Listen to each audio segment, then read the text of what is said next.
what is something about you that not very many people know? I used to be really, really, really obsessed with horses. Okay. Like how obsessed are we talking? Like wallpapered bedroom, Wow. me writing books about my future horse, stuff like that. Was this like 2-3 years ago or Last week? Welcome to the Honest Designers Show, your transparent look into life as a modern designer.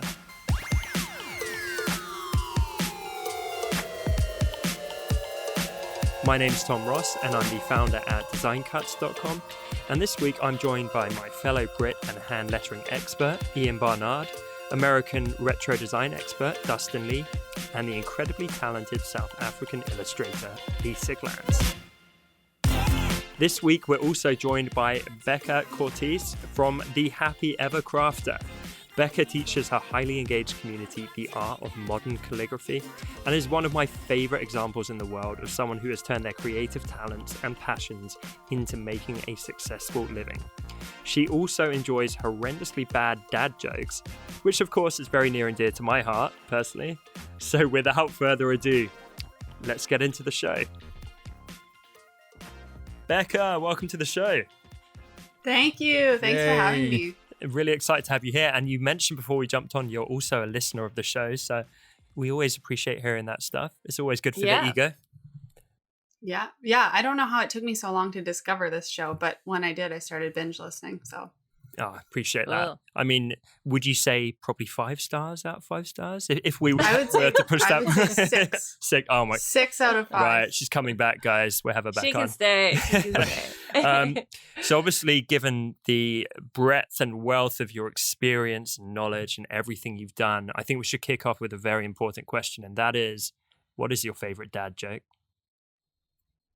Oh, well, favorite's a heavy word. Well, for anyone listening, dad joke obviously means like a really lame but funny because it's so lame joke. And I love these things. And the reason I ask, I've been on a few calls with Becca. She's awesome. I saw it in her Instagram bio. She was into them and we just spent like 15 minutes giggling like school children instead of doing anything professional. You know what? It's actually funny because I like dad jokes because my dad actually told dad jokes when I was a kid. Like it's a real inheritance thing that I got. And when I started talking about it more in my business and I put that in my Instagram bio and started making it like part of my brand, my dad was like, why don't you have a page on your website with dad jokes? Like my dad actually went to my website and he called me. He's like, I looked on your website and you don't have a page of dad jokes. So I actually had to go and make one. You're like, yeah, what's going on, Becca? But guys, have you heard about the new corduroy pillows? No. They're making headlines. It's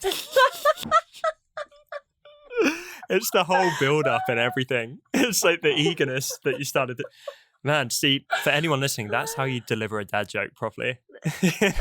Well, and what's good about it is it takes a second to process, which makes it more enjoyable because once it hits, it's like a little bomb. You should start up a new business, which is like the Happy Ever Laughter. Nice. Oh, nice, Ian, that was a dad joke. It was. That was. I think the actual title of the show would be a dad joke. Yeah, exactly. We're going to get to 10 minutes before the end and be like, oh yeah, tell us about calligraphy. Amazing. Okay, one of my favorite openings to any show. So, Becca, for anyone out there who isn't familiar with you, by the way, am I saying your last name right? Courtice?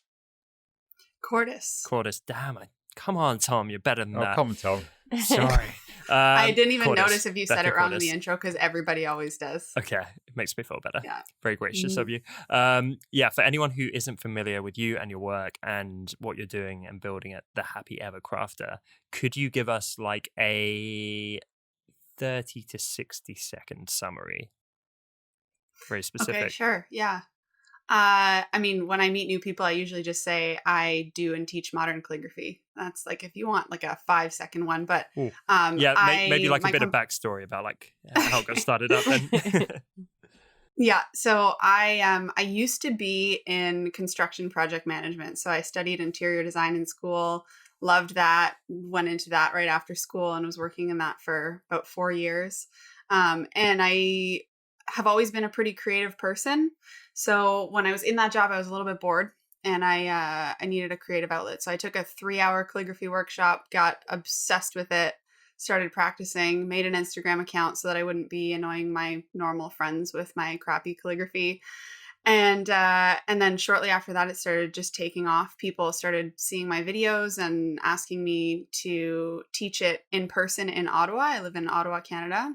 And so I started teaching workshops in person pretty shortly after I even learned calligraphy, which we can get into whether or not I felt comfortable doing that. But so I started teaching in person. And then because I had already established a bit of an Instagram following, people saw that I was teaching in person and asked me to start teaching online. And it all kind of just snowballed from there. So now the majority of what I do is teaching modern calligraphy to beginners online. And how long ago was that? That sounds like it was yesterday. It wasn't very long ago. It was about almost 4 years ago that I took the first workshop, and then I started teaching it maybe 6 months after that. That's amazing. I feel like you fast-tracked becoming an authority figure. I'm not going to use the word influencer because I hate it. That implies you're there being like, and I drink fit tea and explode my bowels twice a day, and that's why I look so good. So yeah, I think that's amazing. Like that's really inspirational that you basically just went for it, learned it. Were you not filled with imposter syndrome? Yeah, I mean, how did you handle the beginning phases? Yeah, like we talk to people that have been doing this stuff for 5 years, and they're like, I'm not good enough to post a piece on Instagram, and you're there leading workshops and stuff. I think it's amazing. Thank you. You know what? When I first started teaching, of course, I felt like nervous to teach, especially teach a workshop in person where like people could actually really see me sweating. And ever since then, I'm an outgoing person.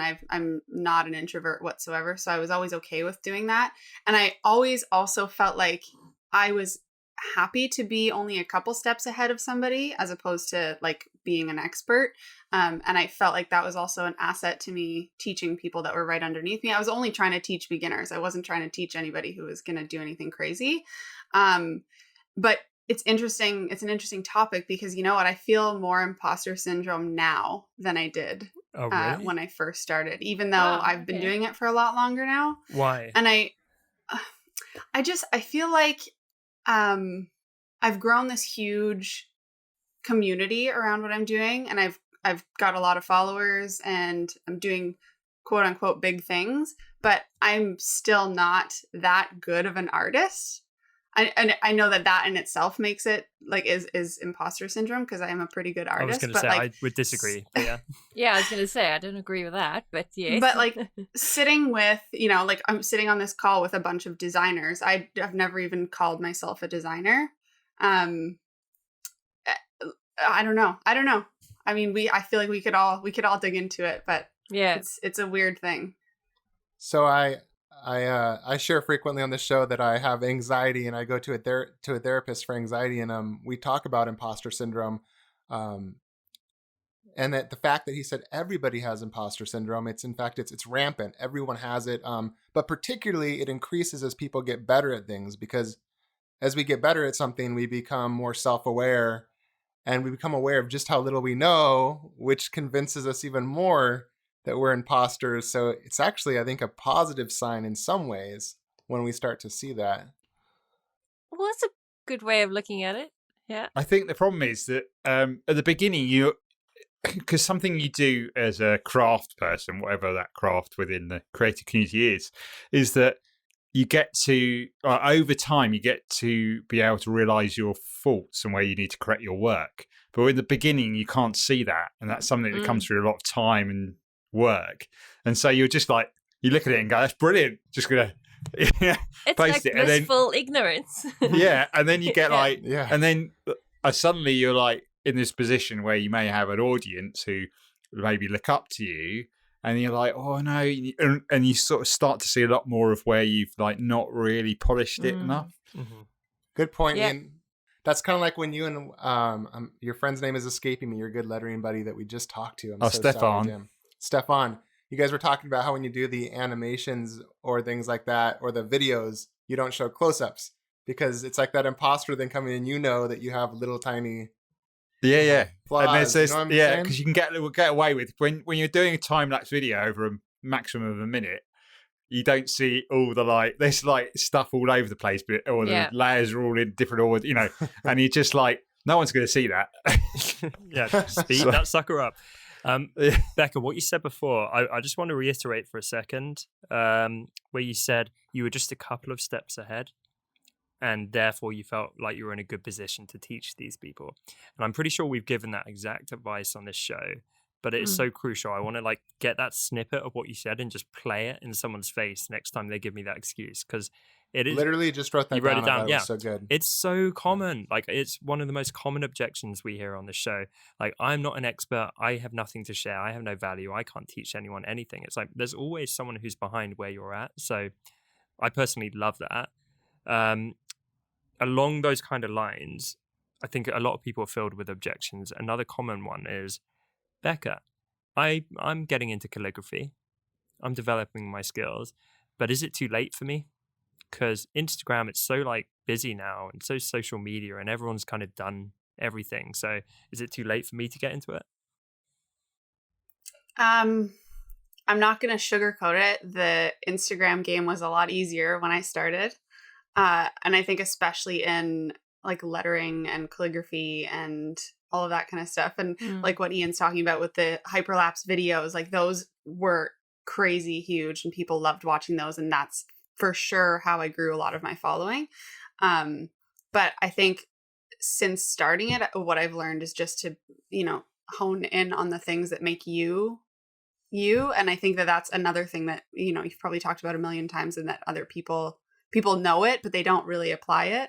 And I think that's where you're going to stand out, like tell a dad joke on your story or, and anything like that. And I think Can I ask that's you a question riffing off that a little bit? Because you have a, like obviously you can tell just from talking for a few minutes, even in person, that you have a strong personality and sense of humor and whatnot. Let's say, like hypothetically, calligraphy completely in Google Trends, whatever, just dropped off the charts, and it was just lost all interest. Do you feel like your personality is what you'd carry with you, and you'd say, okay, I want to try something different and carry who I am? Because I feel like that's like a huge part of what, like, you're obviously an amazing artist, but like your personality and how you see things makes things interesting. Would you carry that to something else, or do you think that you would just, or do you think that you're just deeply in love with calligraphy and you would stay with that no matter what? I love that you're asking this question, because I honestly, like, just yesterday was thinking to myself, like, what would I do if calligraphy just stopped being something people wanted to learn?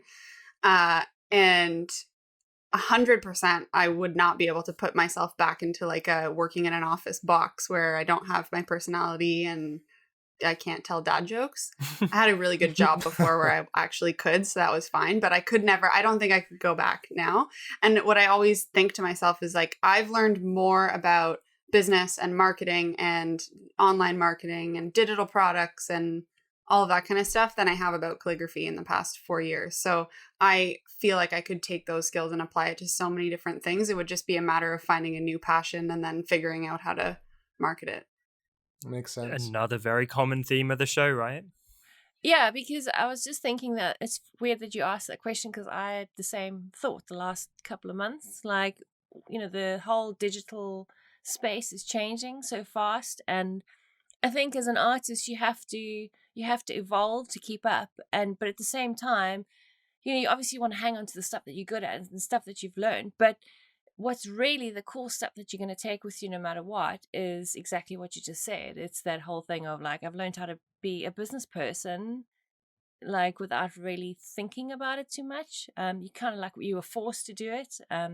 So it's interesting how I think these days as a freelancer and as a creative person running your own business, you got to kind of wear all these hats. And whenever I see like all the stuff that you're doing, I just think, how do you do it? Like, I've got to ask you, Becca, I just don't know how do you manage to do all that stuff? You just seem to be doing everything, like teaching and podcasting and videos, and it's crazy. Yeah, how much do you work on top of that? Like as part, a little subside of that question, how much time does this all take? Not as much as Tom does. Oh, for sure, yeah. This guy's gonna be found I like out. that. I'll be your Let's canary look down the back mine, at Becca. Oh, I actually, so it feels weird to say it, but I actually don't work that much. I really have been trying not to.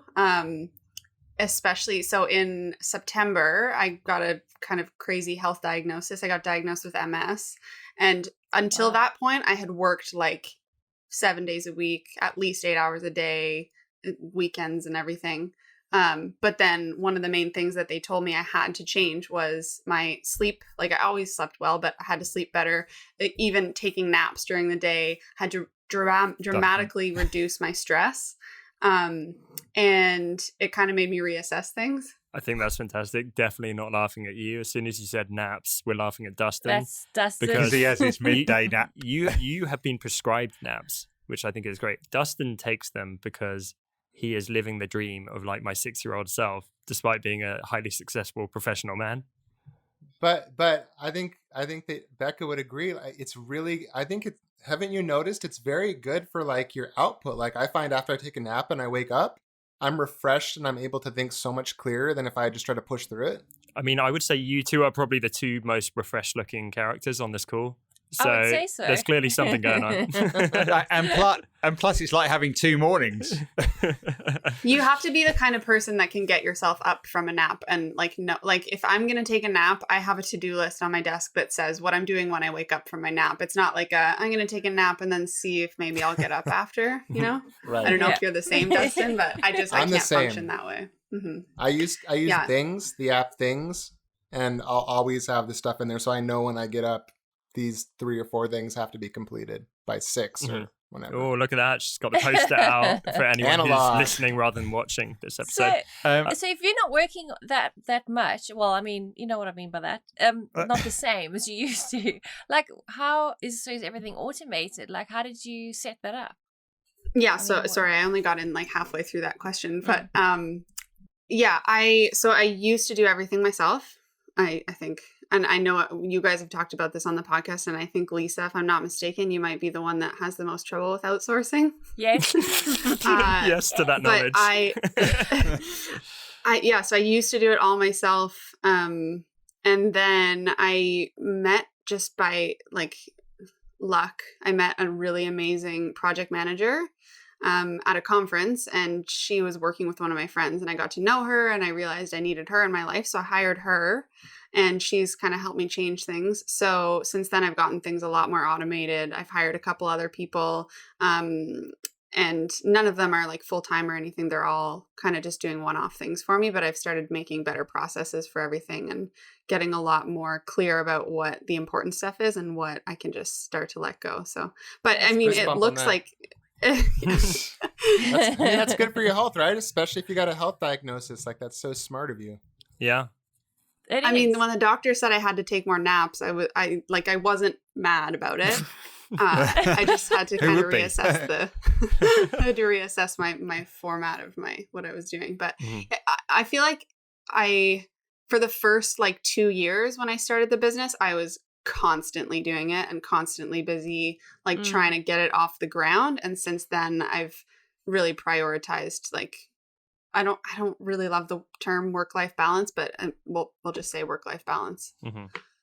One thing that I see what you do that would probably overwhelm and consume me is running a Facebook community, because I'm terrible at stuff like Slack and forums, anything that requires me to participate. How do you juggle that with not feeling overwhelmed just with that, literally, and all the other stuff that you have going on at the same time as well? So I actually have 2 Facebook groups. So it's double the overwhelm. Ian's having a panic attack right now hearing that. Yeah. But I'm a person who, like, if someone texts me, I answer it right away. Like I'm on my phone a lot to a fault, sort of. So that stuff doesn't stress me out. Like the the social Really? media stuff. I mean, Okay. it gets overwhelming every once in a while. I have to take a break, but like being in and participating and like answering comments and being in a Facebook group doesn't stress me out.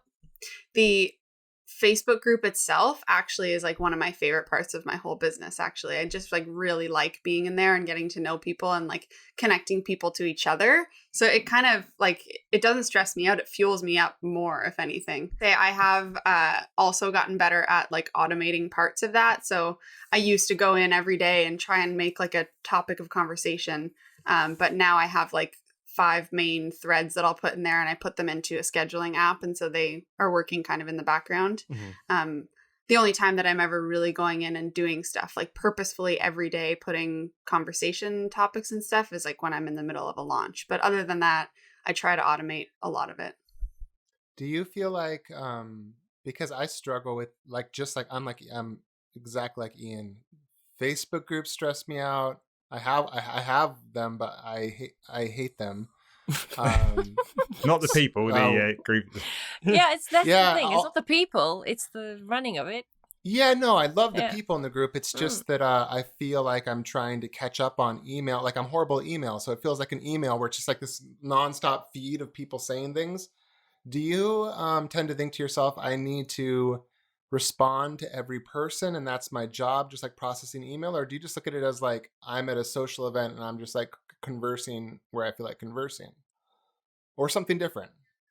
So I built, so when I say I have 2 Facebook groups, one of them is just for people who are interested in lettering and want to talk about lettering and calligraphy and art stuff. So that's the Happy Ever Crafters group.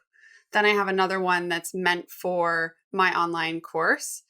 So when I'm running my free challenge, my free course, and then I turn it in, like I get the people to join in the paid program, that's the other Facebook group for that. So the one that's more like general, my goal with that one is to connect people to each other. They're all talking to each other in there, and they don't feel like they need me. I have those posts on autopilot, and every once in a while somebody will tag me, or I'll go in and like look at posts every couple days or so, and respond to a few things. But that one I really don't feel like I need to be super involved in. It's more to connect people to each other.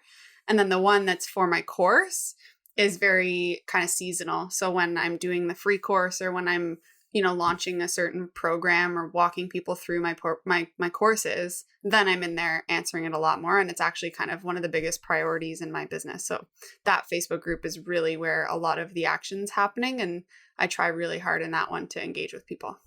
Is that where you... Sorry. Can I jeopardize one more question and then I'll be quiet for a little bit? While we're on this, I really want to know.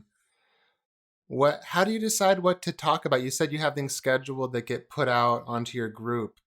How can you give people a recipe or a breakdown of how to decide what should they put into their group? What kind of content to help people?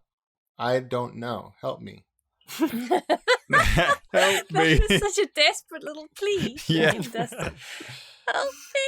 Well, so for mine, I just try to make, so I have a post, I have a certain thread every day, and I tried to make them really general. So, I mean, they would really relate strongly to calligraphy. So I'll give you a couple examples of what they are. I have one that's just about different supplies. So anybody can post and say like, oh, I found this new pen, or like, I'm looking for this new pen. Then I have another one that's just a general Wondering Wednesday. Like, you have a question about calligraphy or lettering or art, put it here. And is this the same thread that you just repeatedly kind of repost, or you post the same question but as a new thread each week?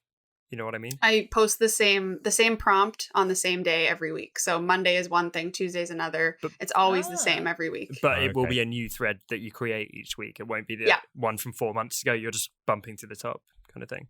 Can you give examples of like ones thread. of like the themes you have? Someone else described this as like having kind of like programming for a television channel, where it's like it's always different, but it's the same theme, like you're saying. Can you give some examples of the themes that you might do each week? Yeah. So, I mean, the ones so the two, more than just the two I mentioned, you mean like different than that? Because basically those repeat every week. So I have one about supplies, one general questions, one show your work So like every week, post a picture you had on Instagram that you want some love on. Actually, and one that would apply to everybody's Facebook group, anybody listening who wants to start one, that is my most popular one every week, is just introduce yourself and share your social media. Like basically get new free followers. People love that one. But my goal with it, like when I first started that group, I understand the people who get overwhelmed by Facebook. And I didn't want my group to be another one of those where, like you said, Dustin, you just log in and it's just a bunch of noise and a never ending conversation. So my goal with making those daily threads is that people aren't posting to the wall. They're only posting in those threads. And they know once they've been in the group for a while that certain days will have an opportunity for them to ask certain questions. But they can post on the wall as well if they want. It's not like, or can they only respond to your threads? The wall is I have to approve whatever goes on it. Okay. So people know not to. Like when they join my group, there's a rules section, as most Facebook groups have, and it says like, if you have a question, here are the daily threads. Wait for that day to post your question, and otherwise you can post it to the wall, but it may or may not get accepted. And as much as that's a lot of work, and people sometimes get frustrated because maybe they have a question on a Sunday, but they have to wait till Wednesday to post it. I've had a lot of really good feedback from people saying that that's why they've stayed in my group, and that's why they like it, is because it's structured and organized, and it's not just a never-ending kind of like dumping ground of questions. So that's so smart, Becca. I love that. I just wrote a note. I'm literally going to tell our community manager and be like, try this. Yeah, it seems to work really well. We're getting increasingly selfish on the show. Have you noticed, guys? We just get the guest on. It's like, just give us all your advice to help us. I think this is so beneficial to anybody who wants to start a group. It's great. It's great. Yeah, I know. I'm just. But you're right. You're right, Tom. Okay, Becca. So I appreciate we're going a little bit kind of markety here, and I do want to dive back into calligraphy in just a moment. But I think there's so many calligraphers out there, and so many people growing up their Instagrams and trying to make a name from their work. If you had to pick 3 things that were like what defined you breaking out and becoming a success, what would those be? And I guess I'm thinking more like specific, actionable things as opposed to like positive mindset or something. Yeah. Okay. Well, I would say like binge-worthy videos. Mm-hmm. I don't know how much that applies to people who aren't in a field where they can take videos of their hands writing something, but I'm sure you guys can relate if you've ever done. I mean, Ian, you talked about doing hyperlapse videos. You know that those do really well. People like watching those things, just satisfying videos, basically. Have you got any other examples that people could think about? What in terms of what makes it binge-worthy? Well, actually, one of my next points was going to be to make sure that you have good lighting and good quality on your posts, your videos, and your photos. So I would say that also makes it binge-worthy. But yeah, I don't know. It's you're asking a really tough question on what makes it binge-worthy, because it's really hit or miss, and it super depends on like what your actual thing is. I get it, and there's no formula, otherwise everyone would just follow that, right? Well, yeah, and like the stuff that was binge worthy on my account last year is not doing well at all right now, so it's constantly like reiterating and seeing what people. Yeah, we had Stefan Kuhns on, as Ian mentioned, and he talked a lot about just paying attention and reverse engineering what's working for people. So I guess just being on the ball with that stuff, you're saying. Yeah, like actually looking at the engagement on those things and seeing what people like. Also just paying attention when you're scrolling your own feed to what catches your eye, and just like constantly, or even if it's like the first line of someone's caption caught your eye, like remember what it was about that made you stop scrolling. Mm-hmm. Smart. The Discover on Instagram, they got the Discover like little magnifying glass thing, and and if you click on art, it shows all the stuff that's, a lot of it is trending. Some of it's sort of put in there from what you normally see, but you can look through there and you can see which things are really taking off. And like the trend at the moment is, it's not just like, with the iPad with illustrators, but it's like coloured pencils. I've seen a lot of, like, if you're an illustrator, there's loads of videos of people doing like realistic faces or specifically eyes. That's why, like, all my videos have done all right recently. I do a picture of an eye, I get 800,000 views, and I'm like, that's more than all my other ones put together. So, it's just, I think people love seeing the process. So whatever that craft is that you're doing, whether that's, you're working in Adobe Illustrator or Adobe Photoshop, or you're even in InDesign, or it's calligraphy, or it's, whatever or even sewing, I suppose. It's just people want to see your hands going from start to finish. Yeah. So, and like for me, I could export something from Procreate as a time lapse, but they want to see my hands in it, and it does 10 times better because they can see the person working. So whatever it is that you can do, showing off your craft. So, Becca. I feel like showing hands automatically is a signal of quality because anyone can export one. The other one takes, I've created your setup. It was a pain in the ass. So it shows, wow, if I'm going to watch this, there's a much higher likelihood that this took some time and investment and care. If your hands and there's an overhead camera, because it's hard to support a heavy overhead camera while you do stuff or whatever you're doing. Yeah. Yep. I don't know if you've noticed if you've noticed this, Ian, or any of you, but I also found recently that I threw like a random, not the same format as most of my videos. Like I threw in a random one in my feed, and that one did really, really well compared to the rest of them. But I think that there's like this fine balance between having like a clear aesthetic on your feed so that if somebody comes to your Instagram profile, they can see what you're all about. But then every once in a while throwing in something random that catches people's eye and like gets them to engage with it. It's like, I don't know. I've been really playing with that stuff because it's so hard to crack that code. So what would be your random thing that you put in? Well, so usually I do, like if I'm going to do a video, it'll be like a hyperlapse of me writing something. So camera above my hands and looking down. But the other day I just posted a video that I took my phone and I'd made a seating chart for somebody's wedding, and it was sitting on the floor in my living room, just like mess everywhere. And I just took a video of me like panning over it, and I put that on my feed, and it looked like crap. If you look at my feed right now, you can see it, but it does not fit the rest, and it got way more engagement than usual. And I think that might be a combination of it being different and also being real. People can look at it and be like, oh, I relate with that seating chart being on the floor in her living room, as opposed to it being in this like beautiful office studio. Yeah. The thing is, relatable content is one of the biggest things. It's sort of seeing something like, oh, they're not as perfect, and why, like, yesterday I did with Good Type about like reworking an old post from when you first started. People can relate more to seeing people's beginning and what they're doing now because they can make it like, oh, hang on, I could do that. And so, people probably found that post that you did, Becca, really relatable to them.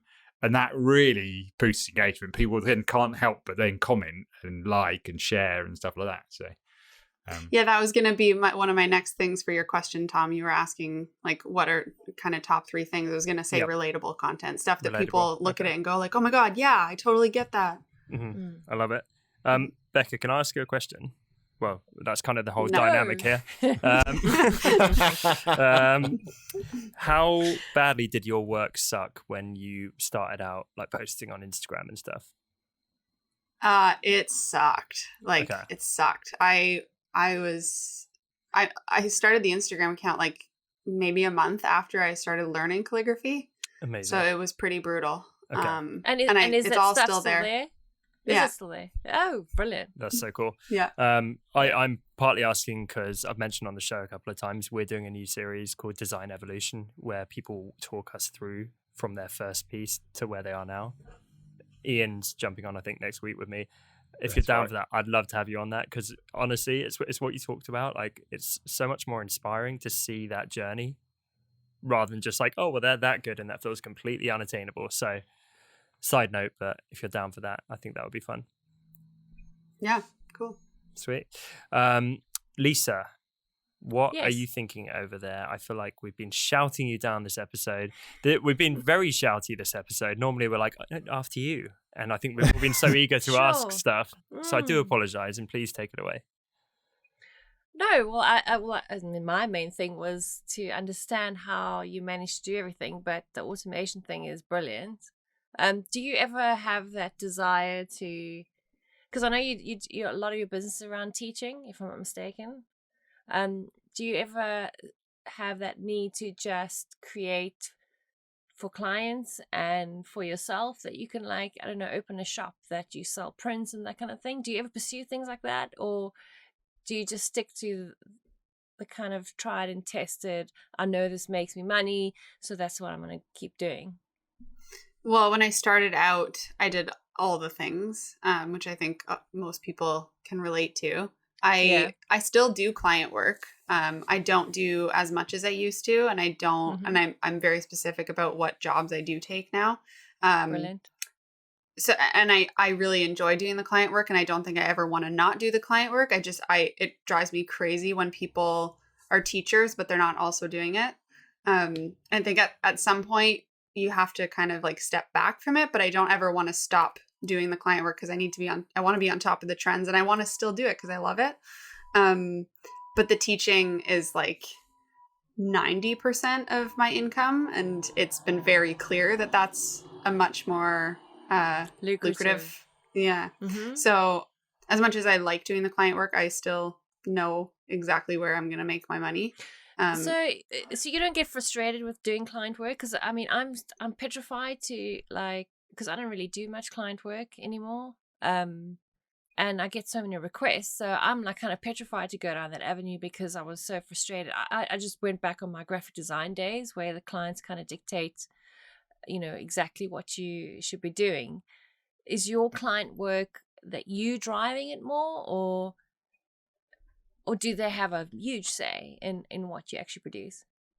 Like, what about it do you love? I think from my perspective is a little different than what you're doing or what any graphic designers or people who are doing like big corporate jobs would see, because I'm working with like a bride. I'll do like wedding seating charts, different set of complications for sure, but I don't think it's quite as difficult. Usually it's like maybe there was a mistake on the list of names they needed on their seating chart, and we cross that bridge when we get to it. But other than that, it's not very difficult work. So yeah, I don't know. I mean, yeah. No, that's fair enough. Okay, I guess it is, as you said, it is different to a graphic design. I think as an artist, I get quite a lot of emails saying like, how do you make a living full time just doing this? Because they really want to get away from doing the client work because they're finding it so frustrating. But I guess because I always think of Ian as well when I, what just in general or. No, when it comes to doing client work. Always on my mind. Because I always think like, I wonder what it's like to do lettering client work versus graphic design client work versus illustration work. It's like, like I wonder what the differences are. And I tend to think, and I could be totally off the mark, that the lettering client work might be easier, but maybe I'm deluded. I don't know. I mean, Ian, you've done both. Yeah, I can't speak for illustration, but I can speak for it is 10 times easier when you've got a craft that someone who's got Word or the computer, because it's like, it's easier to quote financially because they can't do it. And I suppose it is similar to illustration because they're paying you for your style. Yes. Like they want something that they can't do, whereas back in the sort of design days, they, I got all of the sort of sayings of like, but my sister's got a Mac and she can do it, for half the price. My sister's 15-year-old nephew. And so it was easier because, like, you say a price. I'm not very good at pricing anyway, so I'd probably have to price myself anyway. But you would price stuff, and it would be more acceptable because it's easier for the client to see that something like lettering has taken a while to train in, whereas design, they just see it as someone sitting on a computer. Mm-hmm. And do you guys find, like, I mean, because I would say the two of you, you know, you're known enough to, like, do you think people are approaching you for your name, or do you think it's just like that's, you know, they happen to find you on the internet? I've actually sort of noticed the opposite in my situation. I used to get a lot more requests for client work when I didn't have so many followers and so much of a name, I guess. Yes. And now I find like I rank really high on Google because my website for all the teaching stuff gets a lot of action.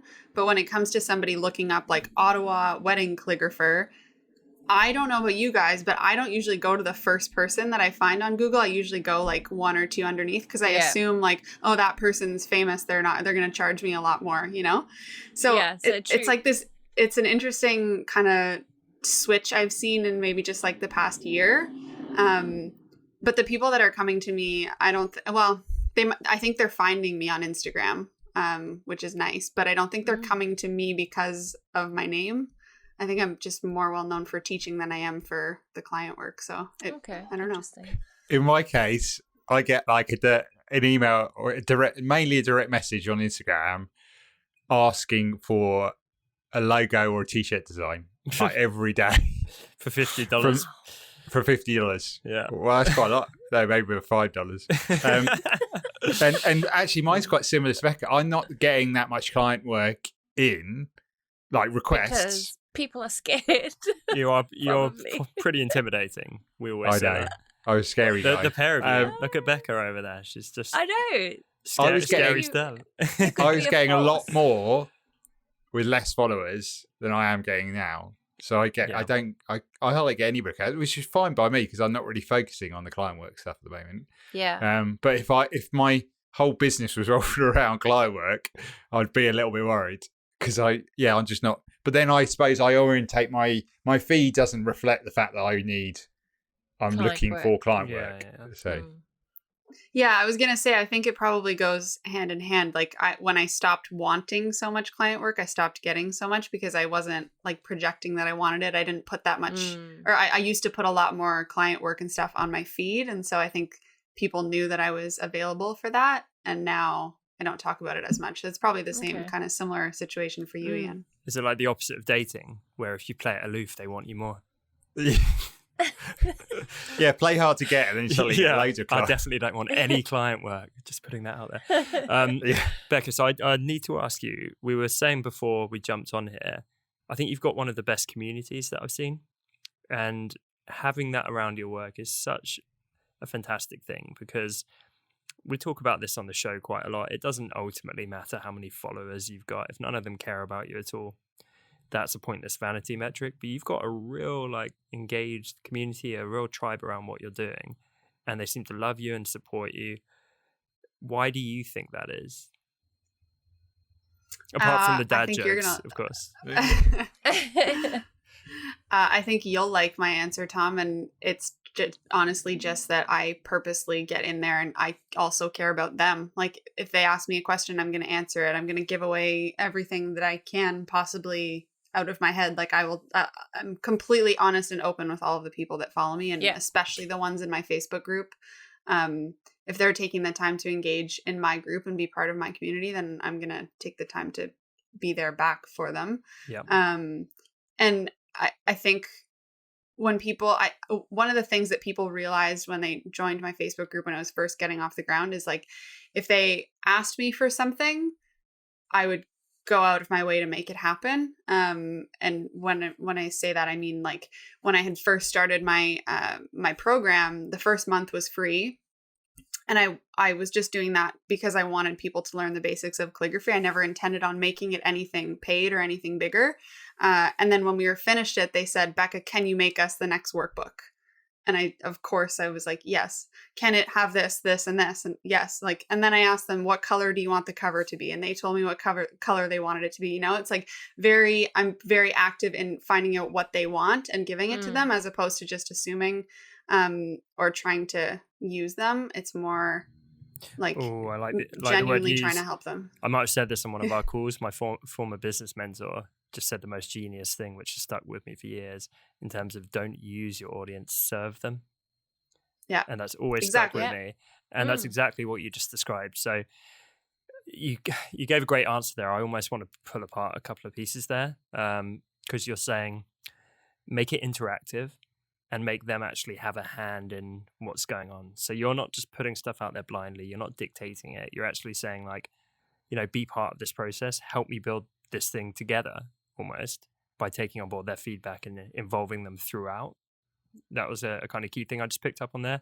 And then also just caring and serving them. It's literally like you're working for them kind of thing, right? Yeah. So and that whole thing of being approachable, because I mean, I subscribe to quite a lot of, obviously other artists, and yours is definitely one of them, Becca. And every time I get your emails, I just feel like it's like a friend talking to me. You get my like, emails? Yes, of course. I have for years. Well, I don't know. let's 2 get all years, the whatever. hard stuff. And it's that whole thing of being approachable, and I think that is massive when it comes to somebody trying to feel like, okay, so if she's approachable and I got a question, I can ask her. I'm not going to feel like a total dunce asking the question. She's not going to laugh at me. She'll answer me honestly, and so that really like helps make people feel that included and like not an idiot for asking any stupid question. You know what I'm saying? Well, I like that you brought up the email thing too, and being open to questions. Like at the bottom of all my emails, I always sign it off like I would to a friend. Like, hey, if you have any questions, just hit reply. Like that's it. Yeah. And I think a lot of people don't do that kind of stuff. And like, it's the little tiny things like that make such a huge difference. And I put a lot of effort into the email side of things. It's email and Facebook. I try and make things really personal. Like, I think a lot of people, you know how you can, in an email, you can input the person's first name. But every once in a while, like if your subscriber didn't capitalize their first name, or if they put their first and last name, or if they accidentally put their password instead of their first name and then it fills in the wrong field, then you're calling them, you're like, hey, Magic Lady 124, instead of saying like, hey, Lisa.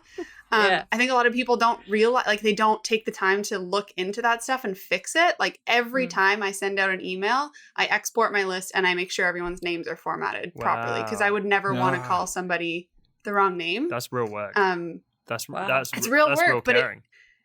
it makes such a big difference. Like if someone emailed me and I knew it was a business and they said, hey, Becca Courtice, instead of just, hey, Becca, I would be like, okay, well, that's canned. Like I just, I don't automatically don't care about it as much.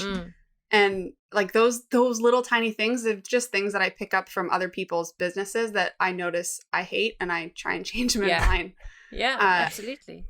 And I think I go really far in the segmenting stuff on mailing lists too. Like I have a lot of tags in there, and I purposely email tiny segments of people and make sure that I'm speaking to exactly what they want to hear, as opposed to just like emailing all 50,000 people at once with one message. That's so weird. And I don't want to go like too deep into this. Weird. I was literally just quizzing Dustin on how he does this before you jumped on.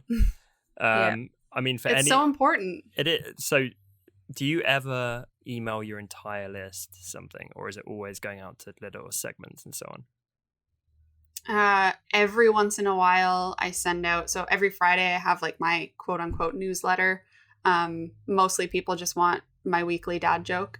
And every once in a while I send that to my whole list, but usually I segment it to at least like 3 different groups of people. And I put like a little note at the top, depending on like when you join my list or what you're there for. I'll say like, hey, I know you might not be interested in this, but I wanted to make sure you got it anyway. Or you're getting this because blah, blah, blah. Like something that makes it feel more personal than just one blast to everybody. Why, Dustin, do you do that? Yes. I mean, I don't put that little note at the top, but I segment, like I have like 10 segments in one direction, and then I have 10 segments in terms of behavior, in terms of products purchased and stuff like that. Yeah. How do you learn all this stuff? Because like me and Lisa were sitting in the conversation before the call with Dustin and Tom, and are like, "What's it going on about?" I've just, you know what, it's not going to be a very good answer, but I didn't learn it. Like I Figure said, it I out. observed Trial other and error. people's email lists, and I noticed the stuff that I hated, and I made sure not to do that. And I kind of just learned as I went. Like if you look at my emails from 3 years ago, they were horrible. But yeah, learning the segmenting stuff, I just kind of figured it out. And I've definitely sent emails to the wrong segments, or like with a weird title in it and stuff that just like totally made no sense and made a fool of myself. But I've also found like whenever I've sent a wrong email, I send another one after that's like, oh my God, face palm, like with a gif of someone actually face palming. And those ones I get so many answers from. Nice. People are like, oh, she's real. Like she screwed up. Yeah.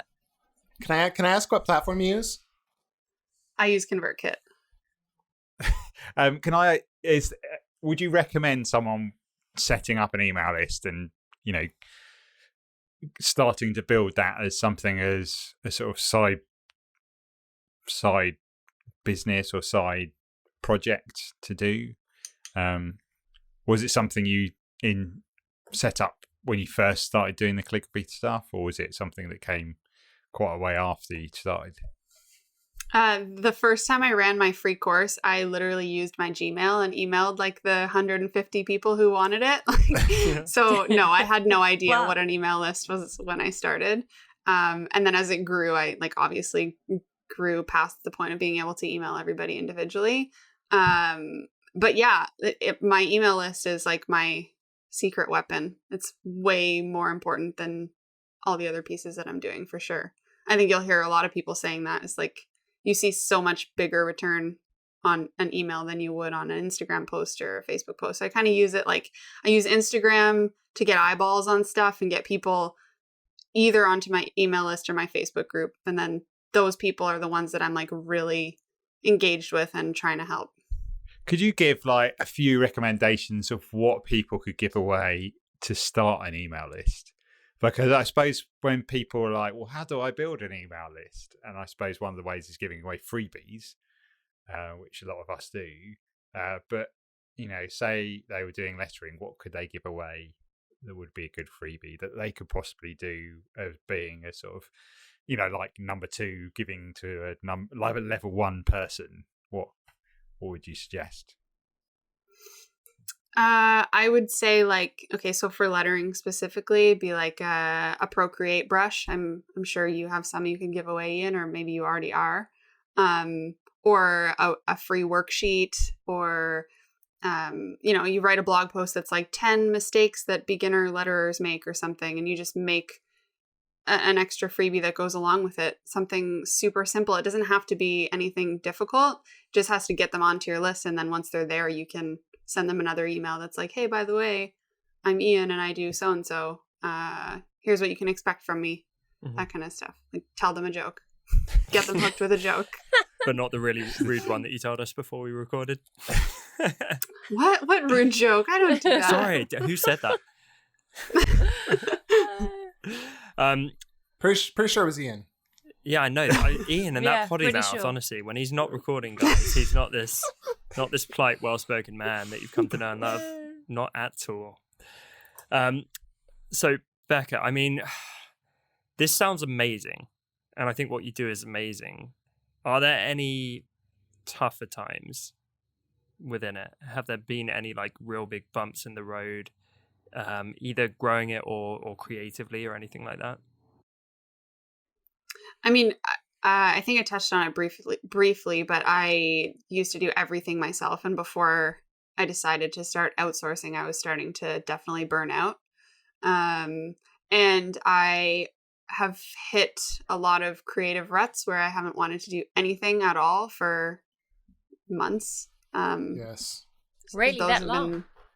Preach. Yeah, I think my longest one was probably like 6 weeks or something. Wow.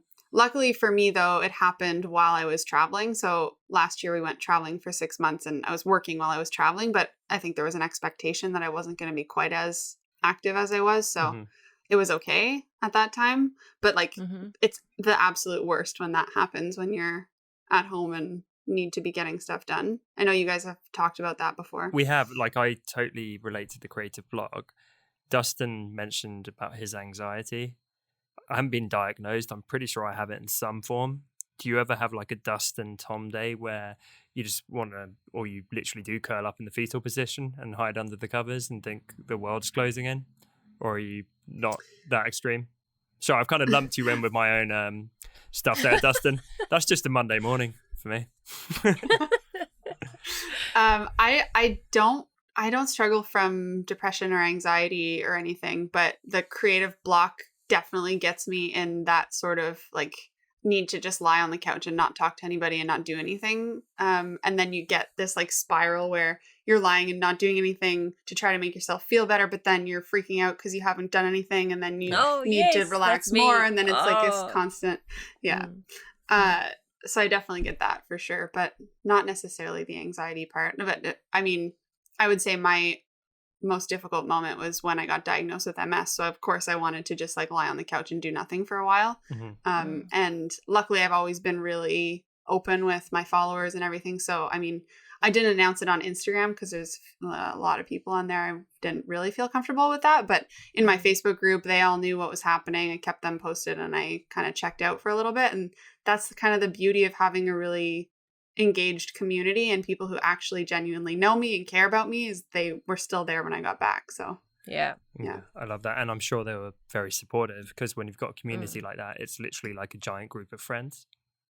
Yeah, that's awesome.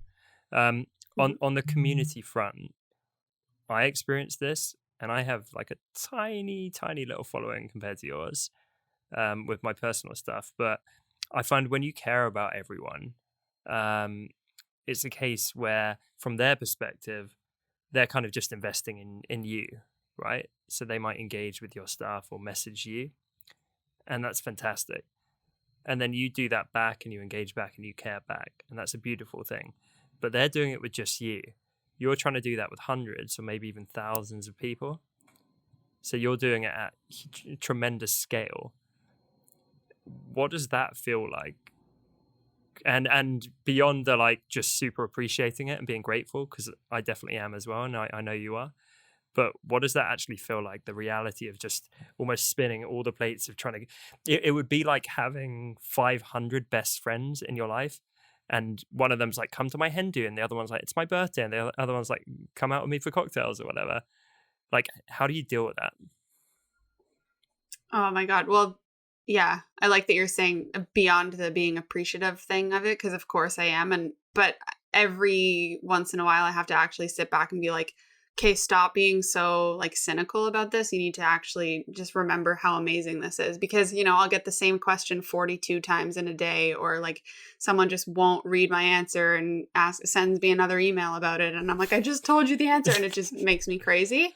Like actually the same question all day, every day. And so it gets really, really, really frustrating. But then I have to sit back and be like, okay, this person is genuinely engaged with what I'm doing, and I have to remember to like appreciate it. So yeah, it's really hard. It's being really intentional about how long you're spending answering messages before you get really annoyed by it. I'll limit my time on there. I make it really intentional. Like I said, like I'll set, an hour a day to go in an Instagram and just answer comments, or I'll go in my inbox and I'll set a timer and only answer them for that long before I know that I'm going to hit a point where I get annoyed by it and start being snarky. So I have to, I have to limit myself. I guess that's the short answer to that. Okay. So it's like perspective and time blocking it, so you don't just go down an endless rabbit hole. Yeah, I'm the same, and I think it's like creativity, where sometimes you're in that flow state and you can like fire through them, and other times you just open a message and stare at it for 10 minutes and you're like, I can't even deal with that. Yeah, or the worst is you've read it 3 times and you still haven't answered and you just keep looking at it. That's my You put a star on it in your inbox and you're like, I'll get to that soon, and then you never do. Yeah. You were touching on like the segments and the personalization of emails and that kind of thing. We've got like a running joke in the office that when it comes to that stuff, did you ever watch The Simpsons much? A little bit, but not like I probably won't know your reference. So Homer creates what he thinks is like a really personalized gift for Lisa, and it's like a personalized personalized videotape which gets made at the mall, and it almost tells like her life story, and then it just inserts bits where he's like said what he thinks the answer is. So it'll be like, "Dear Lisa, your favorite book is magazine." Like Mad Libs. Yeah, exactly. So I just had to share that. But like we'll be doing some like intense marketing stuff here, and then someone on the team will be like, "Your favorite book is magazine." But that's the like dark side of being able to personalize things so much, is if you do it in a way that's scammy, then it backfires, and it backfires like big time. Yeah. Dear insert name here. I appreciate exactly.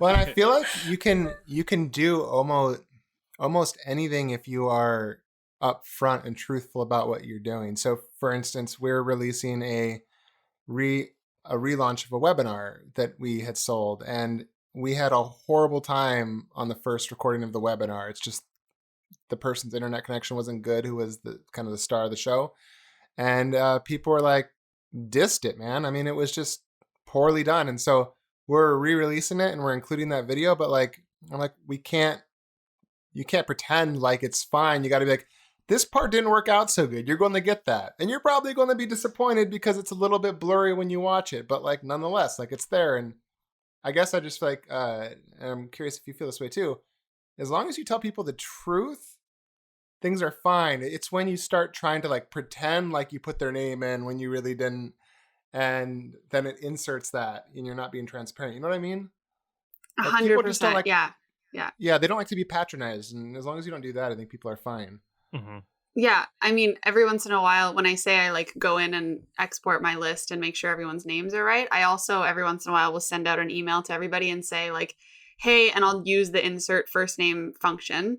And then it'll say, I'll put another line under it and says, did I just call you something weird? Because I'm calling you what you put in when you signed up for my email list. So if it's wrong, here's the button to change it. Or every once in a while, I'll be like, do you want me to call you something else? Because I will call you whatever you want to be called. Like, here's the button to change your name. And like that bonus just went points slightly if you Pretty Woman, change it. but yeah. Call you whatever you like. No, but I encourage people to put in like a really funny name that I call them. That's so funny. Like I had one girl one time change her name to Beyonce, and I called her Beyonce in all the emails. You could do a course just for email marketing for designers, and that would do really well, because there's all these like little things. It would. Yeah. It really would. That I haven't a clue. I can just about send an email out to the whole list, and that's about it. Well, I appreciate that, because I mean, you can probably tell I get fired up about it. I actually really like doing the email stuff. So It's fun, right? I'm happy to answer your questions anytime, Ian. Yeah, I love nerding out about this stuff. So Becca, before we jump off in a moment, what is something about you that not very many people know? Tough question. Because you share a lot. Yeah, I share everything. What's That's the something that would be problem. like surprising? Oh my God. I used to be really, really, really obsessed with horses. Okay. Like how obsessed are we talking? Like wallpapered bedroom, Wow. me writing books about my future horse, stuff like that. Was this like 2-3 years ago? Or? Last week. Not quite. It was horses and calligraphy, and you had to pick one. That would make it that much awesomer if you were like 2 or 3 weeks ago. I would just love that. starting to like get off that. I'd kick. love to see you doing some calligraphy while on a horse. Now that would make A noble steed. Yeah, for anyone or on the who's... side of a horse. I know we put the show out on YouTube. The majority of people listen to the show on iTunes and stuff. So if you are listening to the show, rest assured, the entire wallpaper of Becca's house behind her is like My Little Pony, that kind of stuff. It is Got horse green, and we paraphernalia could around. green screen it. We could green screen onto. It looks slightly green in the picture here, so we could put that paper on the wall. Please do that. I would love Consider that. it done. Marco, our audio video guy, find a way to horsify Becca's surroundings, please. That would make us happy. I have 2 little girls, and they Ossify. absolutely love unicorns, which they're just like the cousin to the horse. So yeah, I understand the love for them. They're amazing. They really are. Like they love them. Funny. They bring so much joy to their lives. So this might make them Beautiful happy. creatures. You can actually Yes. buy unicorn attachments. So you can go online and buy like a horn that you can strap on like your dog's head and stuff like that. Oh, we got so much I stuff need like that. Yeah, I mean, For I'm myself. sure it drives them nuts and they hate it, but it looks adorable. So Yeah, don't put it on your dog. no, they or probably your wouldn't cat. enjoy that. In No. fact, I'm pretty sure the packaging image, this should be re-graphic designed by one of us because it's just a cat that looks like it's going steadily crazy Aw, with a giant they're not unicorn gonna horn like on its that. head. No. Yeah, this is less fun than I remembered it, actually. In my head, it was like a whimsical gift, and it's actually pretty terrible. Guys, have we, Becca, have you got like 2 minutes for a quick fire? Yeah, sure. Okay. I don't know if we have any, but I know we need to jump off in a moment. But I want to squeeze every bit of knowledge from Becca that we possibly can. So, guys, get your questions in, but keep them short and sweet. Nothing like open-ended. And Becca, feel free to answer in like 1 to 5 words. I have one ready. You ready? How do you... I noticed you put a post on this on your Instagram earlier, quite a bit earlier. How do you deal with competitors? How do you view them? How do you handle or not handle that? I make best friends with them. I organize like a Ottawa lettering group actually, and just invite all my competition to come and have a wine with me. That's literally the sweetest That thing is I've ever heard. awesome. Dustin, you're very similar to that, right, buddy? Oh, absolutely. Oh, I identical. love competitors. Lisa, did you have one? Yes. Actually, I'm kind of like stealing Ian's. Would you ever consider doing like email marketing for dummies for graphic designers and artists? And because I'd sign up. Yeah, I would love to do that. I feel a lot of imposter syndrome around that stuff, but I guess if you guys No. are telling me that what I'm saying makes sense, then sure. Yes. I mean, you know way more than my little brain will ever know about this stuff. So We'd you're quite really, happily like, be on the beta streets ahead. testers for Yeah, that. you know your rule of 2 steps ahead, and you can be a teacher. Yes. I'd say about 200 steps ahead in this case. No offense, Lisa. Uh-huh. But this one, like I Same for me. really remember exactly how you feel. So 100% I could probably do that from like the 1 step ahead perspective. Cool. Excellent. I'm in. Ian? So's Ian. I'll ask a question that comes up quite regularly in my feed. What's your favourite pen? How did I know that was going to be the Uh, one? You know what? Actually, hold on. Let me grab one. Just for the people who are watching on video. Yeah, for everyone listening, Becca is rifling through her equipment, and I also know she's the biggest pen geek in the world. Well, you can see 400,000 of them behind me, but it used to be Are they behind the the horse? Tombow. Who'd- My favorite pen used to be the Tombow Fudenosuke, however the heck you say that. That I've is been right. corrected. Okay, all right. Well, it's right according to us, but if you go to Japan, they correct me. So it used to be that, and then I discovered Zebra similar sort of size pens, and Yeah. these are the Happy Ever Crafter branded pens. Oh, Ooh, wow. fancy. So they're my current favorite. I flip flop back and forth between a million different ones, but right now these Zebra Funwari they're called. And we should point out that when Ian asked her what her favorite pens were, she literally lifted up a package that said favorites. It says the Happy Ever Crafter favorites. We pre-screened Becca for all questions before this episode, right? She's just been prepared the whole while. Becca, in a nutshell, if you were to start over again tomorrow as a calligrapher and doing everything that you're doing now, how would you do it? The exact same way that I did. Nice. Love it. I like it. Mic drop. Can I ask one like more a boss. question? How long? Just one, Ian. You already got yours. Oh, I know it was Selfish more pants. of Come on. how long into starting Calligraphy was it a full-time gig? Oh, nice one. I get that question all the time from people just sort of asking about, because you had that one at the beginning. I'm just trying to round off the show about, can you, if you're just starting out now, can you make a living from doing calligraphy, lettering? I think from what Becca was saying before, literally as she turned the page of the book that she was learning from, she was booking her first workshop to teach it. Oh yeah, that rapid a transition. So yeah, I did it as a side hustle though for just under 2 years, and then I went full time. Nice. Sweet. That's not dissimilar from how long it took me to get my first client. Yeah. So I actually think it's like between a year and 2 years. Yeah. I'm starting to get a gauge. And the thing is, how long you for that you have to put, you have to be regularly putting yourself out there, like literally every day for 2 years, and that's what will weed through people who are just going through the phase of just doing it, and those who are really committed to. Yeah. It was a get up at 4 a.m., work before work, and then work at lunchtime, and then work when I came home kind of thing for just under 2 years. You hear that, people? Doesn't just happen by magic. Not saying go and kill yourself, but that's where you find the time. Yeah, exactly right.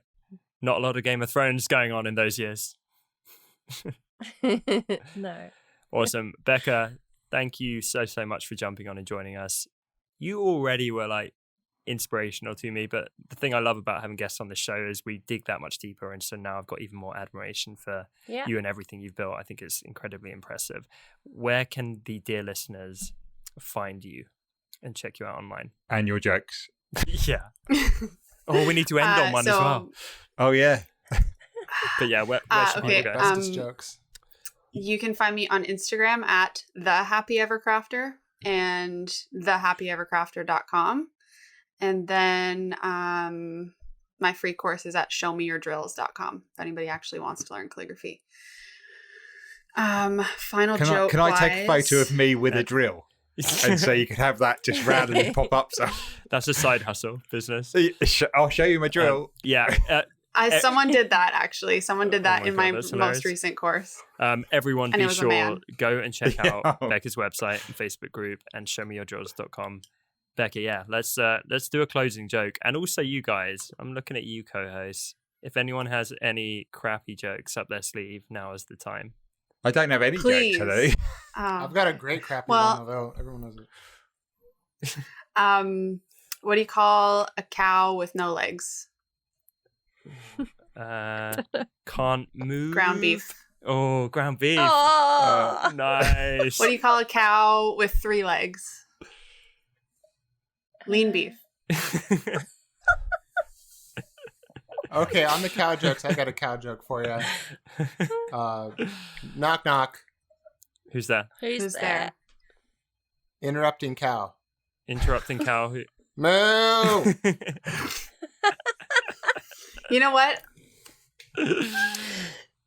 Ian, I have a joke. I have a joke for you that you should write down and keep as your joke in your back pocket. This will be my ending joke. Okay. So I only know 25 letters of the alphabet. Okay. Because I don't know why.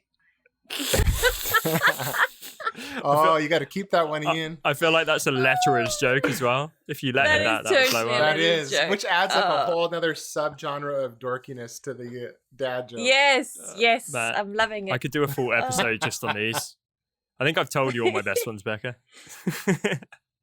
Those aren't appropriate for the show. Yeah, definitely not that They one. are not. Conjunctivitis.com. That's a site for sore eyes.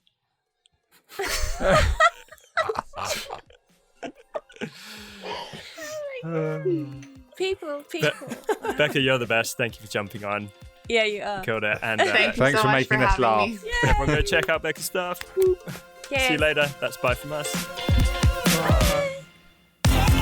Thanks so much for listening to this week's episode. As always, you can find full show notes over at honestdesigners.com or find us over on iTunes and now Spotify by searching for The Honest Designers Show. And remember, we're now on social media too, if you search for Honest Designers. If today's episode helped you, then it would mean the world to us if you took just a moment to leave us a quick review over on iTunes, as this is one of the best ways for other designers to discover the show. Thanks again for tuning in, and we will see you next week right here on the Honest Designers Show.